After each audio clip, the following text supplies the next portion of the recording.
हैं nation view Ramesh Bhatt के साथ।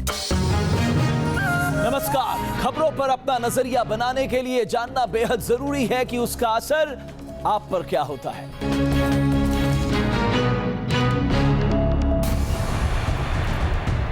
पहले जम्मू कश्मीर में लहराए झंडे, फिर टेरर का टारगेट बनी ट्रेन, बोगी में ब्लास्ट ट्रायल। इराक और सीरिया के बाद क्या अब हिंदुस्तान बगदादी के निशाने पर है? क्या बगदादी की टेरर फैक्ट्री हिंदुस्तान तक पहुंच चुकी है? केरल से लेकर तेलंगाना तक, शाहजहांपुर से लेकर लखनऊ तक हिंदुस्तान पर मंडरा रहा है सबसे बड़ा खतरा। भारी तादाद में मिले हथियारों का ये जखीरा एक बड़े खतरे की घंटी है। हिंदुस्तान में इस्लामिक स्टेट के इस झंडे के पीछे का मंसूबा बेहद खतरनाक है। वो बगदादी ब्रिगेड जिसके आने की आहट सालों से सुनी जा रही थी, आतंक के उन सौदागरों का खूनी खेल शुरू हो चुका है। कौन है हिंदुस्तान में बगदादी के मोहरे और क्या है आतंक के खिलाफ 11 घंटे के ऑपरेशन की पूरी इनसाइड स्टोरी, बताएंगे आपको, तो बने रहिए न्यूज नेशन के साथ।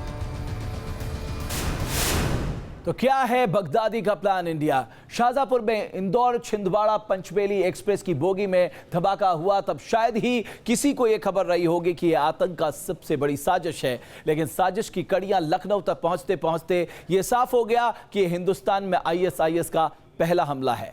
11 घंटे के मुठभेड़ के बाद पुलिस ने लखनऊ में एक आतंकी को ढेर कर दिया, लेकिन वहां से मिले हथियार आईएसआईएस के खतरे से आगाह कर रहे हैं। आईएसआईएस का झंडा, 8 ऑटोमेटिक पिस्टल, 650 जिंदा कारतूस, बड़ी तादाद में विस्फोटक सामान, कई बने और कुछ अधूरे बने बम, रेलवे का मैप और 15,000 कैश और गोल्ड। 11 घंटे के एनकाउंटर के बाद जब उत्तर प्रदेश पुलिस और एटीएस आतंकी सैफुल्लाह के ठिकाने तक पहुंची तो दंग रह गई। एक बड़ी साजिश का शक तो पहले ही गहरा रहा था, लेकिन इस साजिश की जड़ें कितनी गहरी हैं, इसका अंदाजा अब जाकर लगा। जो सूचना के आधार पे एक घर पे दबिश दी गई, जहां पर एक सेल्फ प्रोक्लेम्ड, सेल्फ रेडिकलाइज्ड एक आईएसआईएस का एक यूथ वहां पे था। उसने जैसे ही पुलिस को देखा, उसने अपने आप को घर के अंदर बंद कर दिया और शहादत की बात करने लगा। काफी समय उसको दिया गया सरेंडर करने का, काफी लोगों से उससे बात करा के प्रयास किया गया, परंतु वो किसी बात को नहीं माना। लखनऊ के ठाकुरगंज इलाके में पहले तो इस आतंकी को जिंदा पकड़ने की कोशिशें होती रहीं। आतंकी सरेंडर कर दे, इसके लिए पुलिस ने अपील के साथ टीयर गैस और मिर्ची बम का भी इस्तेमाल किया, लेकिन वो बाहर नहीं निकला। बताया जा रहा है कि सैफुल्लाह ने अकेले करीब 50 राउंड फायरिंग की और आखिर में एटीएस ने उसे मार गिराया। जो सूचनाओं का आदान प्रदान हुआ और जो मुलजिम गिरफ्तार हुए, उसमें 3 व्यक्ति जो यहाँ रहते थे इनके साथ में, वो वहां पर गिरफ्तार हुए। आतिफ मुजफ्फर, दानिश अख्तर एंड सैयद मीर, ये तीनों लोग वहां पे गिरफ्तार हुए। इन्हीं की पूछताछ में और जो अन्य सूचनाएं हमें प्राप्त हुई, उसके आधार पर उत्तर प्रदेश में कई जगहों पे दबिश दी गई। जैसी सभी जगह जो अभियुक्त थे वो गिरफ्तार हुए, परंतु इस वाली घटना पर काफी देर मुशक्कत के बाद पुलिस लेट रात्रि जो है इसको फ्लश आउट करने में सफल हुई। शक है कि सैफुल्लाह बड़े हमले की फिराक में था। बताया जा रहा है कि इस महीने के आखिर में लखनऊ में बड़े इमाम बाड़े पर आतंकी हमले की तैयारी चल रही थी और इसका जिम्मा आतिफ मुजफ्फर और अल कासिम को सौंपा गया था। सैफुल्लाह भले ही मार गिराया गया हो, लेकिन आईएसआईएस के मॉड्यूल का सैफुल्लाह एक सिपाही मात्र था। इस पूरे गिरोह का असली सरगना था आतिफ मुजफ्फर उर्फ अल कासिम, जिसकी तलाश अभी भी यूपी एटीएस कर रही है। बताया जा रहा है कि आतिफ मुजफ्फर उर्फ अल कासिम के निशाने पर यूपी के जो सूफी संतों की दरगाहें थी, जिनमें बाराबंकी का देवा शरीफ भी था, इस तरह की बड़ी दरगाहें निशाने पर थी और ये यहाँ पर बड़ी वारदात को अंजाम देकर यूपी की जो गंगा जमुनी तहजीब है उसे बिगाड़कर माहौल खराब करने की कोशिश कर रहे थे। तो फिलहाल अभी आतिफ मुजफ्फर उर्फ अल कासिम की तलाश सरगर्मी से की जा रही है और उसकी तलाश में चारों ओर छापेमारी की जा रही है, अलग अलग टीमें रवाना की गई, लेकिन अभी तक कोई सुराग नहीं मिला है। सूत्रों की माने तो सैफुल्लाह और उसके दो साथी करीब 2.5 महीने पहले ही इस घर में आए थे। इन लोगों ने खुद को स्टूडेंट बताकर घर किराए पर लिया और फिर इसे आतंक के अड्डे के तौर पर इस्तेमाल करने लगे। बताया जा रहा है कि दोपहर 3:30 बजे के आसपास कुछ दूरी पर क्रिकेट खेल रहे बच्चों ने 2 आतंकियों को भागते भी देखा। हालांकि वो कौन थे अभी इसका खुलासा नहीं हो पाया है, लेकिन सैफुल्लाह के ठिकानों से मिले दस्तावेज और हथियार आईएस के इस मॉड्यूल के खतरनाक इरादों की तस्दीक करते हैं। लखनऊ से अनिल यादव के साथ टीम न्यूज़ नेशन।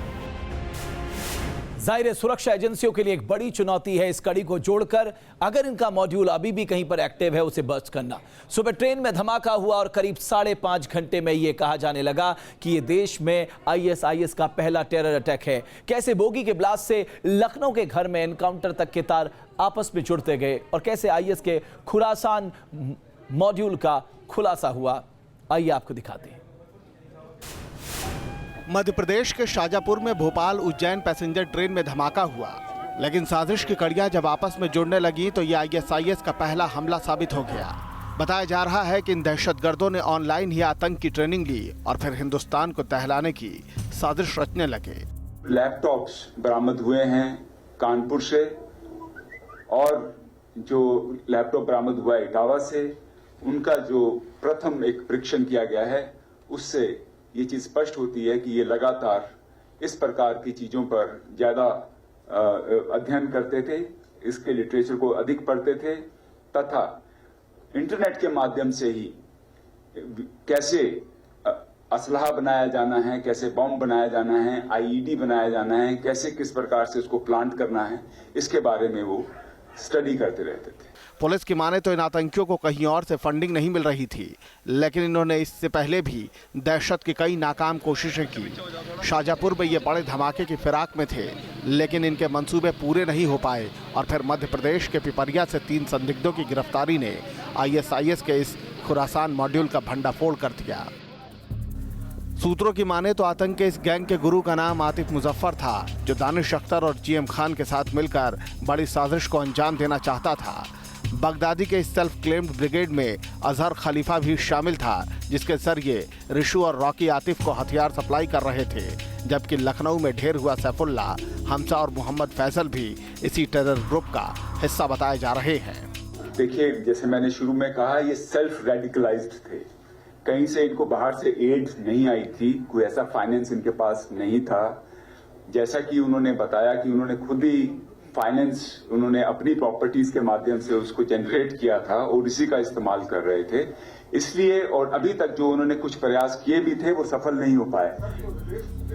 पुलिस की माने तो इन्होंने आतंक की ऑनलाइन ट्रेनिंग ली थी, इंटरनेट पर इन्होंने बम बनाना सीखा, इन्होंने मोबाइल से धमाके की कोशिश भी की, लेकिन धमाका सफल नहीं हुआ और फिर शाजापुर कांड के बाद सुराग की कड़ियां तलाशती पुलिस इनके गिरबान तक जा पहुंची। लखनऊ से अनिल यादव के साथ टीम न्यूज़ नेशन। दुनिया के लिए खौफ बन चुके आतंकी संगठन की तैयारी जबरदस्त थी, लेकिन बगदादी की खूनी ब्रिगेड यूं तो पूरी दुनिया पर अपना काला साम्राज्य स्थापित करना चाहती है। बगदादी की आतंकी ब्रिगेड ने अपने नापाक मंसूबों को जो प्लान हिंदुस्तान और भारतीय महाद्वीप के लिए बनाया है, उसे नक्शे में खुरासान का नाम दिया गया है और अब बगदादी के आतंकी की जो कंपनी हिंदुस्तान में बेनकाब हुई है, उसे भी खुरासान मॉडल बताया जा रहा है। उसने इराक को दहलाया, सीरिया को बर्बाद किया, तो क्या अब उसकी काली नजर हिंदुस्तान पर पड़ चुकी है? बगदादी की काली सल्तनत का यह नक्शा उसके नापाक मंसूबों की तस्दीक खुद ब खुद कर देता है। यह नक्शा बता रहा है कि बगदादी की काली नजर पूरी दुनिया पर है।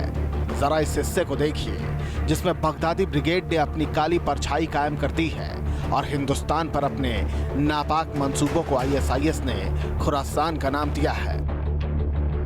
ये लड़ाई जो है ये बुनियादी तौर पर आइडियोलॉजिकल है। और इसलिए इसमें जो एडिक्शन है वो सोशल मीडिया से हो जाती है। अब ये कितना सीरियस है उसके बारे में तो मैं ये समझता हूँ कि हिंदुस्तान ISIS के लिए बहुत बड़ा टारगेट है। अभी जो वहाँ से डॉक्टर रेस्क्यू करके लाया गया है, उसने स्टेटमेंट दी थी कि ISIS वाले हिंदुस्तान को कैप्चर करना चाहते हैं। तो उसको कुछ लोगों ने मिस इंटरप्रेट किया इस सेंस में कि वहाँ से फौज आ जाएगी, हिंदुस्तान पर कब्जा कर गई। वो आइडियोलॉजिकली कैप्चर करने की बात कर रहे हैं। खुरासान मॉड्यूल के तहत बगदादी ब्रिगेड भारत समेत एशिया के बड़े हिस्से को कब्जाने का मंसूबा पाले हुए है। 2020 तक बगदादी अपनी काली सल्तनत हिंदुस्तान तक कायम करने की फिराक में है और अब जिस तरह हिंदुस्तान के युवा बगदादी की आतंकी विचारधारा से खुद को जोड़ते दिख रहे हैं, वो जानकारों के लिए खतरे की घंटी है। हमें बहुत गंभीरता से लेना चाहिए, क्योंकि आने वाले समय में ये जो एक छोटा अभी हमने मॉड्यूल देखा है, ये एक बड़ा मॉड्यूल की भी रूप धार सकता है, बन सकता है। सूत्रों की माने तो इंटरनेट पर वायरल हो रहे ISIS के साहित्य दबिक से युवा बगदादी की खतरनाक सोच से जुड़ रहे हैं। शायद बगदादी की आतंकी सोच से प्रभावित होकर सैफुल्लाह एंड कंपनी ने अपने टेरर ग्रुप का नाम भी खुरासान रखा है। हालांकि अब तक इस ग्रुप का बगदादी की फौज से सीधा संपर्क तो सामने नहीं आया है, लेकिन मीडिया रिपोर्ट्स में दावा है कि ISIS का खुरासान ग्रुप आतंकी संगठन तहरीक-ए-तालिबान से भी जुड़ा है। और हाल के दिनों में जिस तरह से ISIS ने अफगानिस्तान और पाकिस्तान में हमले किए हैं, वो हिंदुस्तान के लिए भी कम खतरनाक नहीं। Team news nation. दुनिया के लिए एक खौफ बन चुके आतंकी संगठन ISIS की पहुंच हिंदुस्तान तक होती जा रही है। अगर आंकड़ों की माने, अब तक 60 से ज्यादा लोग ISIS की गतिविधियों में शामिल होने के आरोप में गिरफ्तार किए जा चुके हैं। लखनऊ में IS के संदिग्ध आतंकी सैफुल्लाह का एनकाउंटर देश की सुरक्षा के लिए नए खतरों का सिग्नल दे रहा है। पहले से ही सीमा पार के आतंकियों और देश के भीतर नक्सलियों से लड़ रहे सुरक्षा बलों को अब एक और चुनौती से पार पाने के लिए कमर कसनी होगी। यह एनकाउंटर गृह मंत्री राजनाथ सिंह के उस दावे पर सवाल खड़े कर रहा है जिसमें उन्होंने हिंदुस्तान में ISIS की मौजूदगी और मजबूती से इनकार किया था। पूरी तरह से नजर है और मैं ये बतला देना चाहता हूं कि ISIS को किसी भी सूरत में भारत के लिए मेजर चैलेंज नहीं बनने देंगे। जिनकी क्रूरता के जिक्र से रूह कांप उठती है, जो कैदियों को देते हैं बेहद खौफनाक मौत, टॉर्चर के खौफनाक तरीके जिनकी आदत में शुमार हैं, ऐसे आतंकियों के प्रोपेगेंडा में कई भारतीय भी आ चुके हैं। हिंदुस्तान में ISIS के आतंकियों के पहुंच की पहली झलक उस वक्त मिली जब तकरीबन 2 साल पहले जम्मू कश्मीर में IS का झंडा लहराया गया था। आतंक की दुनिया में सबसे काली तस्वीर बन के उभरे काले झंडे वाले ISIS की पहली दस्तक कश्मीर में उन झंडों से हुई जो अलगाववादी इस समय हिंदुस्तानी फोर्सेस को दिखाने के लिए फहराते थे। उसके बाद आतंक की ये छाया अलग अलग हिस्सों में दिखने लगी।